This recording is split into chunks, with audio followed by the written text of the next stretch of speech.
That's a good ball he's found there to Guardiola, who plays it deep. Saifi with a header. Howard gratefully claims it.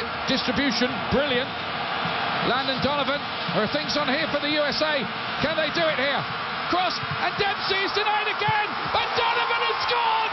Oh, can you believe this? Go, go, USA! Certainly through! That is the game of soccer, or as the rest of the world knows it, football. Football? That's not football. Guys, can we please check the cue cards before we film?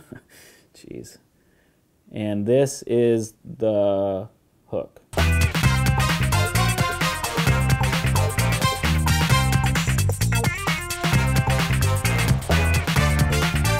Everybody, I'm Andrew Roush, and I love the University of Texas, but I also love America, and that's why I'm so excited to see our national heroes take on the world in the spirit of peaceful international competition. I think that ultimately this is a fantasy about national security, that if you don't produce athletes who can compete with the other great athletes, somehow this is a mark against the nation from which they come. Oh, hey there, Professor John Hoberman, UT's expert in the political and economic consequences of international sporting competitions. What's that you were saying about the complexities of the World Cup? This belief has consequences. It sustains national Olympic committees all over the world. It sustains interest in sports that enlists millions of corporate dollars in sponsorships for leagues and federations and teams, athletes, etc. So this is a very powerful idea. Sport of nationalism is literally a global doctrine.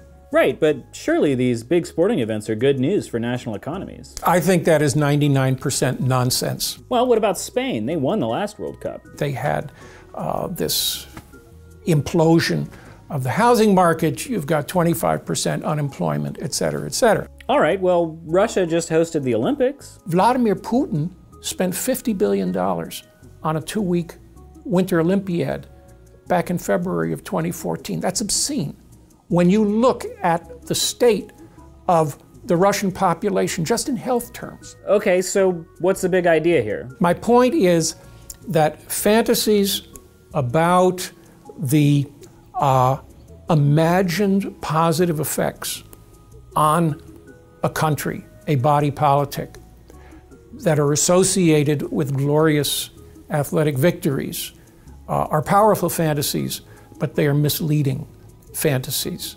They're what I call sports legendary effects in the political world.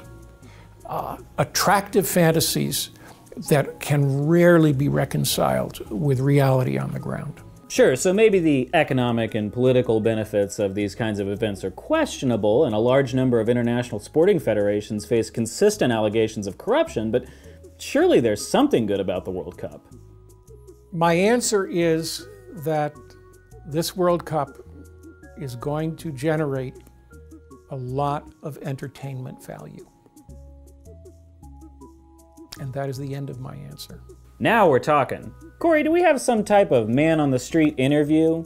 Tell us why you're excited, America. Because we're advancing, and you know, Klinsmann, before we went into the World Cup, said that we had no chance of advancing, right? So our coach saying we had no chance of advancing, and then we do, that's something to get excited about. It really is. I think there's a certain tradition about soccer. You know, it's a very morale-based game, and the morale and the spirit about it makes it a very lively game, I think. If you want to learn more, you can join us down in the description below, where you'll also see some of the latest UT news. You can find the surprising link between obesity and the weather.